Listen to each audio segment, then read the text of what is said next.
Good afternoon, my dear brothers and sisters in Christ. Today's gospel brings us into a very sacred moment in the life of Jesus. We hear what is often called the priestly prayer of Jesus. Before his passion, before his suffering and death, before the betrayal and the cross, Jesus lifted his eyes to heaven and prayed. At napakagandang tagpong ito. Sa halip na magreklamo, na matakot at isipin lamang ang sarili niyang paghihirap, Jesus chose to pray. At higit pa roon, ipinanalangin niya hindi lamang ang kanyang sarili at misyon, kundi pati ang mga taong ipinagkatiwala sa kanya. Jesus prayed not only for his mission, but also for the people entrusted to him. Napakahalagang paalala nito para sa ating lahat. Many of us are busy with responsibilities, with work, with ministry, with family concerns, and personal struggles. We work hard for our goals and dreams. But Jesus reminds us today that our mission is never separated from the people around us. Sometimes we become so focused on success, accomplishment, and productivity that we forget the people entrusted to our care. Parents become busy earning a living but forget to spend time with their children. Children become busy with studies or careers, but forget their aging parents. Church workers become busy with activities, but forget to pray for the people they work with and for the people they serve. But Jesus teaches us another way. Before the cross, before the pain, He prayed for His disciples. Hindi lamang ang trabaho ang mahalaga kay Jesus. Mahalaga rin ang mga taong kasama niya sa misyon. True love knows how to pray for the welfare of others. Kapag tunay mong mahal ang isang tao, hindi mo lamang siya tinutulungan materially o emotionally. You also bring that person to God in prayer. Because there are burdens too heavy for human strength alone. There are wounds that only God can heal. There are fears that only God can calm. How beautiful it is to know that someone is praying for you. Marahil marami sa atin ang narito ngayon dahil may isang nanay na matyagang nananalangin para sa atin. Isang lola, lolo, asawa, kaibigan, o isang pari na hindi nagsawang isama tayo sa dasal.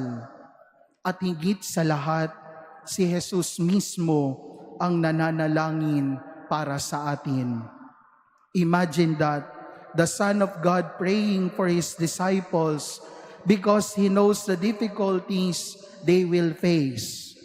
Alam ni Jesus na hindi magiging madali ang kanilang misyon. They will experience persecution, confusion, fear, failures, and suffering. Yet instead of removing all difficulties, Jesus prayed that they may remain faithful and united. Ganito rin ang buhay natin. Hindi ipinangako ng Panginoon na magiging madali ang lahat.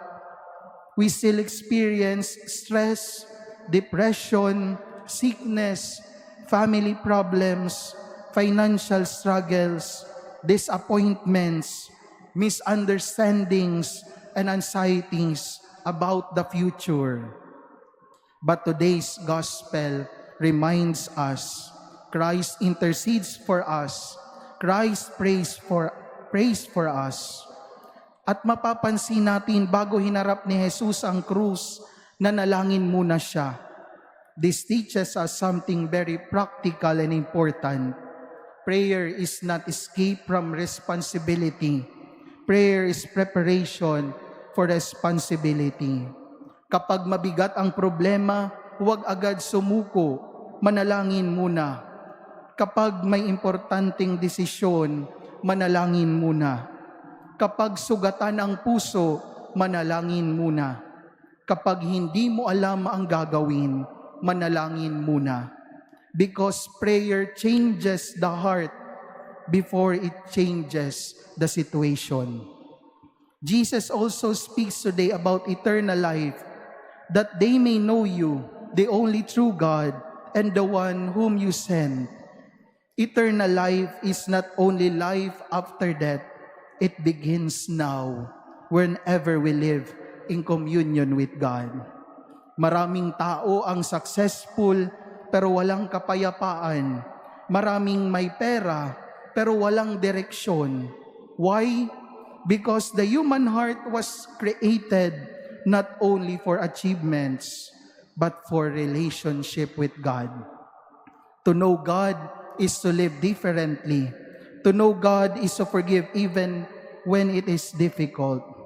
To know God is to continue hoping even after failure. To know God is to love even when the world becomes selfish and cold. Mga kapatid, sa mundong puno ng ingay, fake news, panlilinlang, pressure, at distractions, baka nakakalimutan na nating tumingala tulad ni Jesus. The gospel says, Jesus raised His eyes to heaven. Napakagandang larawang ito. Before facing the darkness of the world, He first looked toward the Father. Maybe today, Jesus is inviting us to lift our eyes again toward God. Hindi lamang puro trabaho, hindi lamang puro problema, hindi lamang puro gadgets, stress at takbo ng buhay. We need prayer because without prayer, the heart slowly becomes tired, becomes empty, and becomes restless. And finally, Jesus prayed that His disciples may remain one. Unity is important to the Lord. Ang pagkakaisa sa pamilya, sa simbahan, sa komunidad, sa bansa at sa buong mundo ay hindi mangyayari kung puro personal gain, pride at selfishness ang umiiral.